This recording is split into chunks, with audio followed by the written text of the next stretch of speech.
नमस्कार मित्रों, मेरे चैनल पर आप सबका स्वागत है। इस वीडियो में मैं आपको नवरात्रि की व्रत कथा बताने वाली हूँ, इसलिए वीडियो को पूरा देखिएगा। मेरे वीडियोस अगर आपको पसंद आ रहे हैं तो अपने फ्रेंड्स और फैमिली के साथ वीडियो को जरूर शेयर कीजिएगा। और सोशल मीडिया पर भी आप मेरे वीडियो शेयर कर सकते हैं, जैसे कि फेसबुक, व्हाट्सएप, इंस्टाग्राम वगैरह वगैरह। चलिए जानते हैं फिर नवरात्रि की व्रत कथा। सबसे पहले बोल लीजिए, प्रेम से बोलो जय माता दी। नवरात्रि के व्रत में उपवास या फलाहार आदि का कोई विशेष नियम नहीं है, लेकिन प्रातःकाल उठकर स्नान करके मंदिर में जाकर या घर पर ही नवरात्रि में दुर्गा जी का ध्यान करना चाहिए और यह कथा पढ़नी चाहिए या फिर सुननी चाहिए। कन्याओं के लिए यह व्रत बहुत ही फलदायक है। माँ जगदम्बा की कृपा से सारे विघ्न दूर हो जाते हैं। कथा के अंत में बार बार दुर्गा माता तेरी सदा जय हो का उच्चारण करें। अब मैं कथा का प्रारंभ करती हूँ। अगर आपने अब तक मेरे चैनल को सब्सक्राइब नहीं किया है तो जल्दी से सब्सक्राइब कर लीजिएगा। सब्सक्राइब के बटन पर दबाइएगा, उसके बाद घंटे के बटन पर दबाइएगा, ताकि मेरे आने वाले नए वीडियोस आप तक सबसे पहले पहुंच सके। और मैंने मेरे चैनल पर जो भी वीडियोस डाले हुए हैं आप उन्हें भी देख सकते हैं और सब्सक्राइब करना बिल्कुल फ्री है। नवरात्रि की कथा का प्रारंभ करते हैं। एक बार फिर से बोल लीजिए, जय माता दी।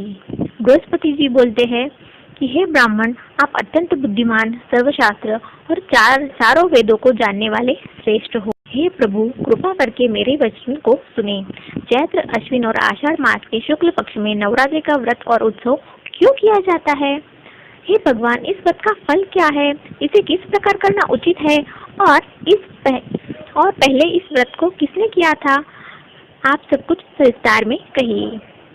बृहस्पति जी ने ऐसा प्रश्न सुनकर ब्रह्मा जी को कहने लगे कि हे बृहस्पति, प्राणियों का हित करने की इच्छा से तुमने बहुत ही अच्छा प्रश्न किया है। जो मनुष्य मनोरथ पूर्ण करने वाली दुर्गा, महादेवी, सूर्य और नारायण का ध्यान करते हैं, वे मनुष्य धन्य होते हैं। यह नवरात्र व्रत संपूर्ण कामनाओं को पूर्ण करने वाला है। इनके करने से पुत्र चाहने वालों को पुत्र होता है, धन चाहने वालों को धन मिलता है, विद्या चाहने वालों को विद्या मिलती है, सुख चाहने वालों को सुख मिलता है। इस व्रत को करने से रोगी मनुष्य का रोग दूर हो जाता है और कारागर हुआ मनुष्य बंधन से छूट जाता है। मनुष्य की तमाम आपत्तियां दूर हो जाती है और उसके घर में संपूर्ण संपत्तियां आकर उपस्थित हो जाती है। बंध्या और काक बंध्या इस व्रत को करने से जो है उन्हें पुत्र उत्पन्न होता है। मतलब जिन्हें पुत्र नहीं हो रहा है उन्हें पुत्र होता है। समस्त पापों को दूर करने के लिए इस व्रत को करने से कौन सा मनोबल है जो सिद्ध नहीं हो सकता, इसलिए इस व्रत को किया जाता है। जो मनुष्य अलभ्य मनुष्य देह पाकर भी नवरात्र का व्रत नहीं करते, वह माता पिता से हीन हो जाते हैं, अर्थात उसके माता पिता मर जाते हैं और अनेक दुखों का दुख वो भोगता है। उसके शरीर में कुष्ठ हो जाता है, अंग से हीन हो जाता है, उसको संतान उत्पत्ति नहीं होती है। इस प्रकार वह मूर्ख अनेक दुख को भोगता है।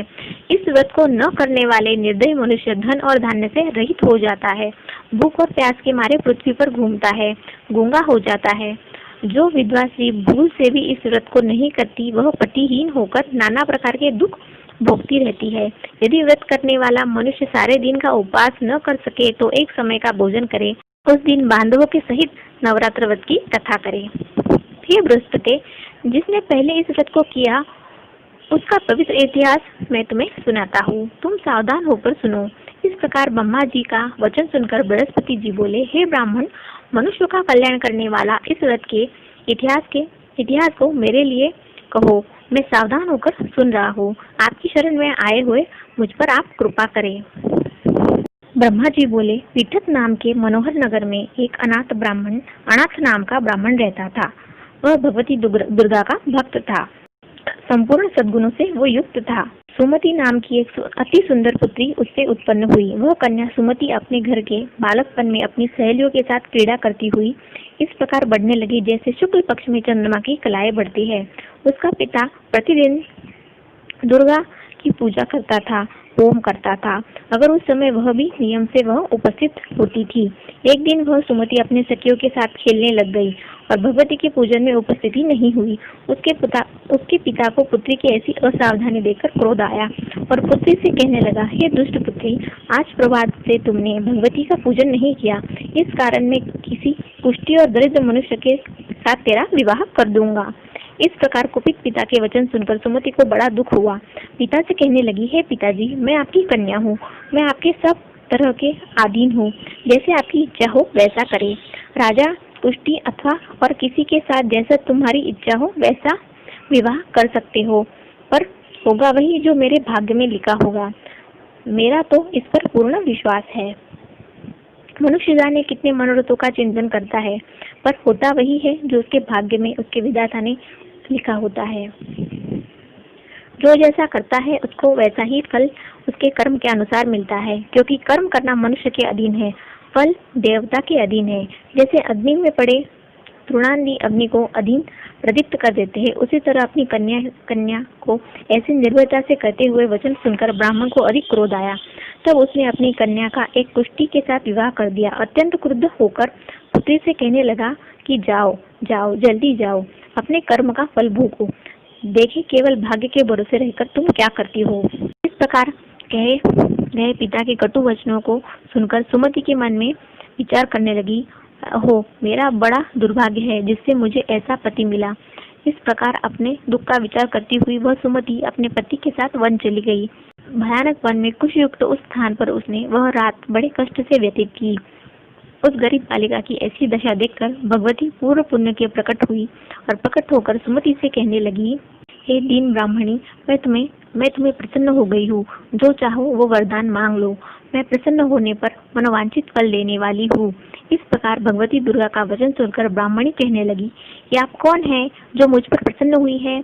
वह सब मेरे लिए कहो, अपनी कृपा दृष्टि से मुझ दासी को कृतार्थ करो। ऐसी ब्राह्मणी का वचन सुनकर देवी कहने लगी, मैं आदि शक्ति हूँ और मेरी ब्रह्म विद्या और सरस्वती भी मैं ही हूँ। मैं प्रसन्न होने पर प्राणियों का दुख दूर हो जाता है और मैं सुख दान में करती हूँ। हे ब्राह्मणी, मैं तुझ पर तेरे पूर्व जन्म के पुण्य के प्रभाव से प्रसन्न हुई हूँ। तुम्हारे पूर्व जन्म का वृत्तांत मैं तुम्हें सुनाती हूँ। तुम पूर्व जन्म में निषाद यानी भिल्ल की स्त्री थी और पतिव्रता थी। एक दिन तेरे पति निषाद ने चोरी की। चोरी करके के कारण तुम दोनों को सिपाहियों ने पकड़ लिया और जेल खाने में कैद कर दिया। उन लोगों ने तेरे को और तेरे पति को भोजन नहीं दिया। इस प्रकार नवरात्र के 9 दिनों तक तुमने कुछ नहीं खाया और ना ही जल पिया, इसलिए 9 दिन तक नवरात्र का व्रत हो गया। हे ब्राह्मणी, उन दिनों में जो व्रत हुआ उस व्रत के प्रभाव से प्रसन्न होकर मैं तुम्हें मनोवांछित वस्तु दे रही हूँ। तुम्हारी जो इच्छा हो वो वरदान मांग लो। इस प्रकार दुर्गा जी के कहने के अनुसार ब्राह्मणी बोली, अगर आप मुझ पर प्रसन्न हो गई है तो हे दुर्गे, आपको मैं प्रणाम करती हूँ।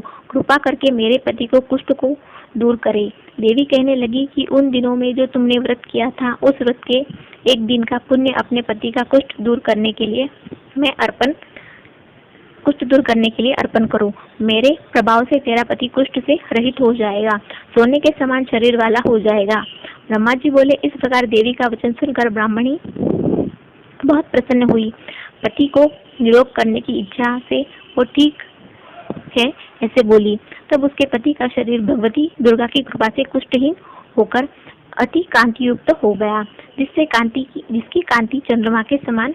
वह ब्राह्मणी पति का मनोहर देह देखकर देवी की अति पराक्रम वाली समझकर स्तुति करने लगी। हे दुर्गे, आप दुर्गत को दूर करने वाली है, तीनों जगत में संताप हरने वाली है, समस्त दुखों को दूर करने वाली है, रोगी मनुष्य को निरोग करने वाली है, प्रसन्न होकर मनवांछित वस्तु को देने वाली है, दुष्ट मनुष्य का नाश करने वाली है।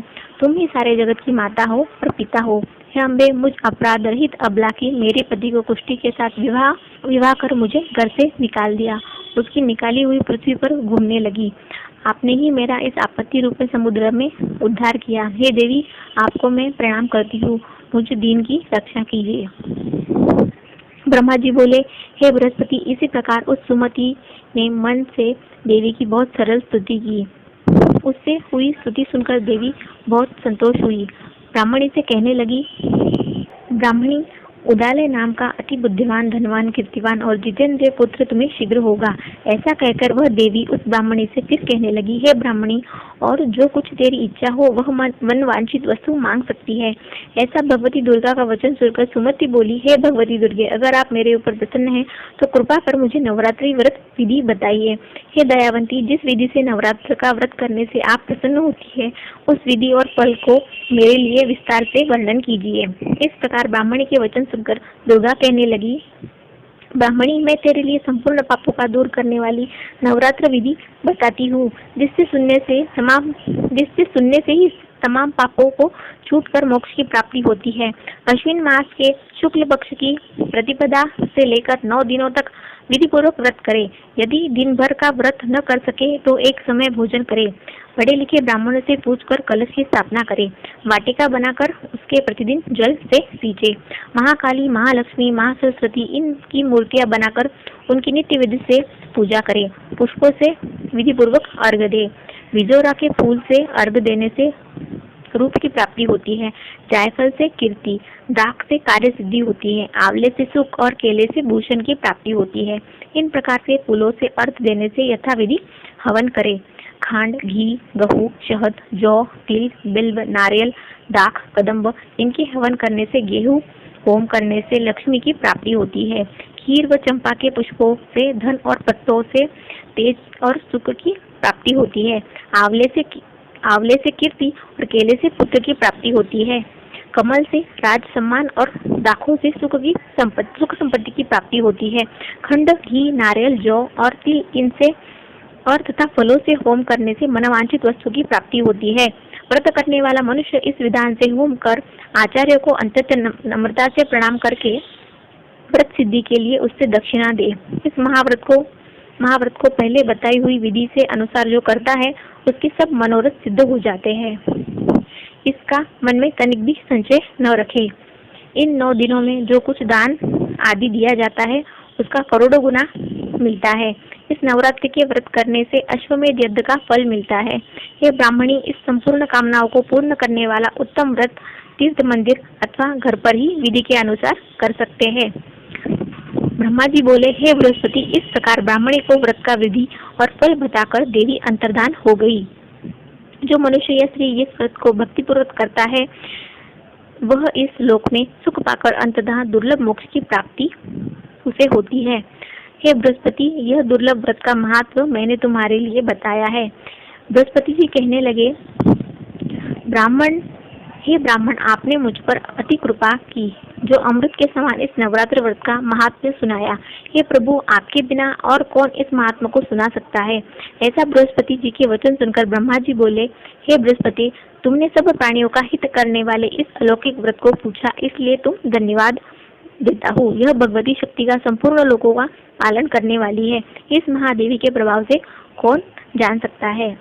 तो ये थी नवरात्रि पूजा व्रत की कहानी जिसे ब्रह्मा जी ने बृहस्पति जी को बताया था। प्रेम से बोलो जय माता की। वीडियो देखने के लिए धन्यवाद।